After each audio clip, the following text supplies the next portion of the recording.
तो chapter number 12 aldehyde ketone एवं carboxylic अम्ल। देखो सबसे पहले हम समझते हैं एल्डिहाइड कीटोन और कार्बोक्सिलिक अम्ल कहते किसे। हाँ देखो C डबल बॉन्ड O और दोनों ओर खाली हो, इसे क्या कौन सा ग्रुप कहते हैं हम? Carbonyl group. कौन सा ग्रुप कहते हैं? कार्बोनिल समूह कहते हैं, या कार्बोनिल ग्रुप कहते हैं। अब यदि इस कार्बोनिल ग्रुप के दोनों ओर क्या जुड़ जाए, बेसिकली R जुड़ जाए, R मतलब कार्बन समूह जुड़ जाए, कोई कौन सा समूह जुड़ जाए? कार्बन समूह जुड़ जाए, तो इस यौगिक को क्या कहते हैं हम? कीटोन कहते हैं। यदि दोनों ओर कौन सा ग्रुप जुड़ा हो? R समूह जुड़ा हो, तो क्या कहते हैं? इसे हम कीटोन कहते हैं। यदि इस C डबल बॉन्ड O के दोनों ओर, है ना, दोनों ओर तो नहीं लेकिन एक ओर क्या जुड़ा हो? H जुड़ा हो, और जो दूसरी ओर हो वो या तो R भी जुड़ सकता है या तो H भी जुड़ सकता है, तो इसे हम क्या कहते हैं? बेसिकली आपका एल्डिहाइड। हाँ इसे क्या कहते हैं हम? आपका एल्डिहाइड। CHO, जहां भी आपको ये वाला समूह दिख जाए CHO, इसे क्या कहते हैं? Basically aldehyde. जहां पर भी आपको ये वाला समूह मिल जाए C डबल बॉन्ड O, इसे कौन सा ग्रुप कहते हैं? आपका कीटोन। अब लेकिन यदि C डबल बॉन्ड O के दोनों ओर आपका एक और क्या जुड़ा हो? OH, एक और क्या जुड़ा होना चाहिए? OH जुड़ा हुआ होना चाहिए, और दूसरी ओर या तो आपका R भी हो सकता है या तो H भी हो सकता है, तो इसे हम क्या कहेंगे? आपका कार्बोक्सिलिक अम्ल। क्या कहेंगे? कार्बोक्सिलिक अम्ल। बात समझ में आई? हाँ ये होता है बेसिकली आपका कौन सा ग्रुप? कार्बोनिल समूह होता है। इस कार्बोनिल समूह के यदि दोनों ओर क्या हो? R जुड़ जाए, R का मतलब कार्बन समूह, है ना, जैसे CH3 दोनों ओर जुड़ जाए तो इसे क्या कहते हैं? इसलिए कीटोन। यदि एक और क्या जुड़ा हो? हाइड्रोजन ही जुड़ना चाहिए एक और दूसरी बात तो हाइड्रोजन को जोड़ सकते हो, R को जोड़ सकते हो। R टेंड्स टू कोई भी कार्बन समूह, जैसे CH3 C2H5 C3H7। लेकिन एक और क्या जुड़ा हो? OH, और दूसरी ओर या तो हाइड्रोजन जुड़ा हो या R जुड़ा हो, तो उसे क्या कहते हैं? कार्बोक्सिलिक अम्ल। जैसे यदि मैं एग्जाम्पल लिखूं इसका तो हो जाएगा आपका CH3COCH3, ये इसका एग्जाम्पल। देखो C डबल बॉन्ड बन रहा है और दोनों ओर क्या है आपका? CH3। इसकी संरचना ऐसी होती है CH3 C double bond O CH3, ये होती है इसकी संरचना CH3COCH3। यदि मैं इसकी बात करूं आपका तो CH3CHO, ये क्या है आपका? एल्डिहाइड। एग्जाम्पल की बात करो और इसका एग्जाम्पल देखें तो CH3COOH। हाँ हमेशा आपको कहीं भी यदि COOH दिख जाता है तो इसका मतलब कौन सा की बात हो रही है? कार्बोक्सिलिक अम्ल की। कहीं पर भी यदि आपको CHO दिख जाता है मतलब किसकी बात हो रही है? एल्डिहाइड की। और कहीं पर भी आपको यदि ऐसा बीच में CO दिख जाता है, बीच में CO दिख जाता है क्योंकि इसका मतलब होता है C डबल बॉन्ड O। हाँ तो इसे क्या कहते हैं? बेसिकली कीटोन कहते हैं। इतनी बात समझ में आई एल्डिहाइड, कीटोन और कार्बोक्सिलिक अम्ल की। इनमें कोई वर्गीकरण नहीं होता कि प्राथमिक एल्डिहाइड, द्वितीयक एल्डिहाइड, तृतीयक एल्डिहाइड, प्राथमिक कीटोन, द्वितीयक कीटोन, तृतीयक कीटोन, ऐसा कुछ नहीं होता। सीधे सीधे हम क्या पढ़ेंगे? इनका निर्माण पढ़ेंगे कि कैसे करते। देखो शुरुआत में हम क्या करेंगे? कुछ ऐसी विधियां हैं जिनके द्वारा आप एल्डिहाइड का भी निर्माण करते हो और कीटोन का भी निर्माण करते हो। तो सबसे पहले हम वो वाली विधियां पढ़ेंगे जिनमें एल्डिहाइड का भी निर्माण होता है और कीटोन का भी निर्माण होता है। हाँ एक बात याद रखना, ये जो जितने भी एल्डिहाइड होते हैं ना, उनके लास्ट में अल शब्द आएगा। क्या शब्द आएगा? अल। जैसे इसे क्या कहेंगे? अल नहीं, बेसिकली एल आएगा। कौन सा शब्द आएगा? एल। जैसे कि इसका नाम हो जाएगा एथेनैल। क्या हो जाएगा? एथेनैल, क्योंकि दो कार्बन है मतलब एथ, सिंगल बॉन्ड है मतलब एथेन, और कौन क्या है? एल्डिहाइड, इसलिए एल, एथेनैल। यदि मैं इसकी बात करूं तो इसके लास्ट में क्या आएगा? ओन। क्या आएगा? ओन। मतलब कि इसका नाम क्या हो जाएगा आपका? यदि नाम देना चाहे तो कितने कार्बन है यहाँ पर? 3। हाँ 3 कार्बन है। ये सी, इस वाले को मत भूलना, वो भी तो आ रहा है। जब हम काउंट करेंगे तो इसका नाम क्या हो जाएगा? 3 कार्बन मतलब प्रोपेन, और कीटोन वाला है डबल बॉन्ड O है मतलब कि ओन, तो क्या हो जाएगा इसका नाम? प्रोपेनोन। हाँ यदि 4 होते तो ब्यूटेनोन, इस प्रकार से। और इसके लिए लास्ट में क्या आएगा? कार्बोक्सिलिक अम्ल के लिए ओइक। क्या आएगा इसके लिए? ओइक, है ना। जैसे कि इसका नाम क्या हो जाएगा आपका? हाँ एथेनोइक। देखो कितने कार्बन है, हमें इसके भी कार्बन को गिनना है। एथेनोइक अम्ल, वैसे ही यदि इसकी बात करूँ तो CH3 CH2 COOH, इसका नाम क्या हो जाएगा? हाँ, प्रोपेनोइक। 3 कार्बन है, 3 कार्बन के लिए क्या यूज करते हैं? प्रोपेन। वैसे यहाँ पर भी हो सकता है आपका, जैसे CH3 CH2 CHO, इसका नाम क्या हो जाएगा आपका? प्रोपेनैल। क्या हो जाएगा? प्रोपेनैल। या इसे आप कई बार आपको बुक्स में सामान्यतः क्या देखने मिल जाएगा? प्रोपैल्डिहाइड। वो सीधे बस 3 कार्बन है तो प्रोप, और ये कौन सा समूह है? एल्डिहाइड, तो क्या हो जाता है? प्रोपैल्डिहाइड। ऐसा भी मिलेगा, लेकिन बेस जो सही है IUPAC से जो बोलता है वो है आपका प्रोपेनैल। बात है समझ में? देखो, एल्डिहाइड कीटोन के निर्माण की जो सबसे पहली विधि, दोनों का एक साथ कर रहे हैं, जो सबसे विधि है वो है आपका ऑक्सीकरण से। किससे? ऑक्सीकरण से। किसका ऑक्सीकरण? बेसिकली अल्कोहल का ऑक्सीकरण। जब हमने चैप्टर नंबर 11 पढ़े थे तो वहां पर हमने देखे थे अल्कोहल का ऑक्सीकरण कैसे किया जाता है।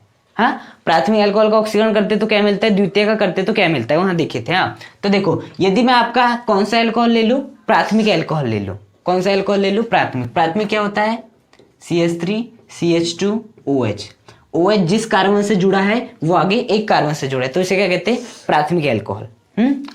द्वितीयक अल्कोहल ले लूं, CH3 CH CH3 OH, ये क्या है? बेसिकली द्वितीयक। द्वितीयक क्यों?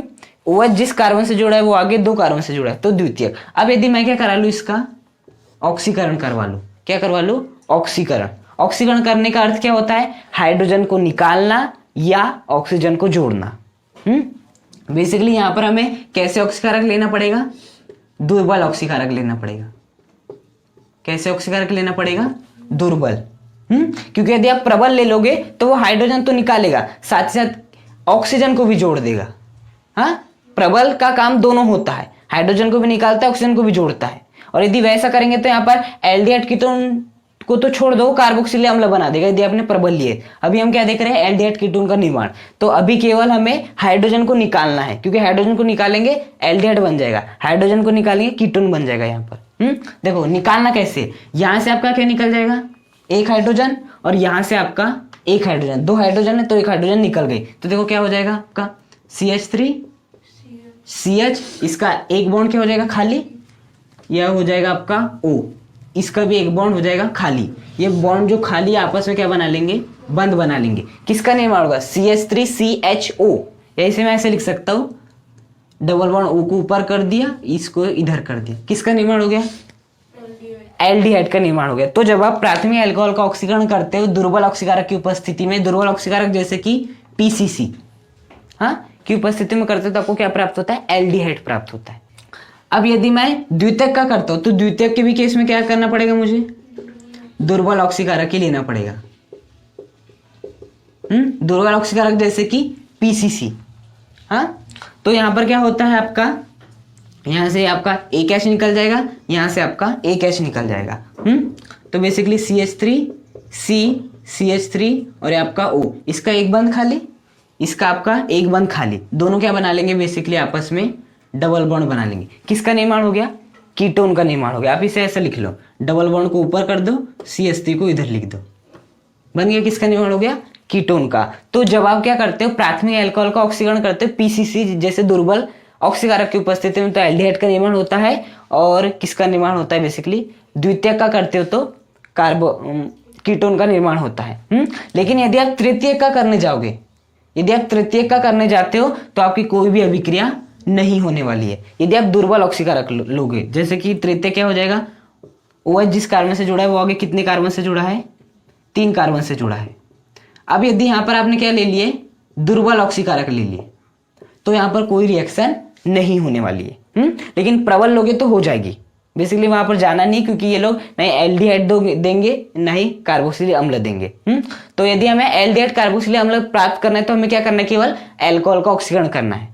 देखो अल्कोहल के ऑक्सीकरण से दोनों का निर्माण हो गया, इसलिए हेडिंग क्या है? एल्डिहाइड और कीटोन का निर्माण। अब कौन सी मेथड देखेंगे? Second method. देखो, विहाइड्रोजनीकरण का मतलब क्या होता है? हाइड्रोजन को निकालना। हाँ, यहां पर भी हम हाइड्रोजन को निकालेंगे। पिछले केस में भी हमने हाइड्रोजन को निकाले थे, इस केस में भी हम हाइड्रोजन को निकालेंगे। लेकिन यहाँ पर किसकी उपस्थिति में कराएंगे हम? कॉपर की उपस्थिति में। किसकी उपस्थिति में? कॉपर। यहाँ पर भी हम क्या ले लेते हैं? प्राथमिक अल्कोहल, द्वितीयक अल्कोहल और तृतीयक अल्कोहल। प्राथमिक अल्कोहल क्या होता है? CH3 CH2 OH होता है। द्वितीयक क्या होता है? CH3 CH CH3 OH। तृतीयक क्या होता है? CH3 C CH3, ऊपर भी CH3 और ये आपका OH। OH जिस कार्बन से जुड़ा है वो आगे 3 कार्बन से जुड़ा है, तृतीयक। OH जिस कार्बन से जुड़ा है आगे 2 कार्बन से जुड़ा है, द्वितीयक। OH जिस कार्बन से जुड़ा है वो आगे 1 कार्बन से जुड़ा है, प्राथमिक। जब हम इसका क्या कराते हैं? कॉपर की उपस्थिति में गर्म करते हैं। क्या करते हैं? कॉपर की उपस्थिति में बेसिकली गर्म करते हैं। तो कॉपर भी क्या काम करता है? हाइड्रोजन को निकालने का काम करता है। क्या होता है बेसिकली? यहां से आपका क्या निकल जाती है? हाइड्रोजन, और यहां से क्या निकल जाती है आपकी? हाइड्रोजन। जैसे उस केस में होता है ना, ऑक्सीकरण के केस में यहाँ भी ऐसे होता है। तो CH3 CH, इसका एक बॉन्ड क्या हो गया? खाली। O का भी एक बॉन्ड क्या हो गया? खाली। तो ये दोनों क्या बना लेते हैं? आपस में डबल बॉन्ड बना लेते हैं। किसका निर्माण हो गया? एल्डिहाइड का निर्माण हो गया। तो यदि आप प्राथमिक अल्कोहल का क्या करते हो?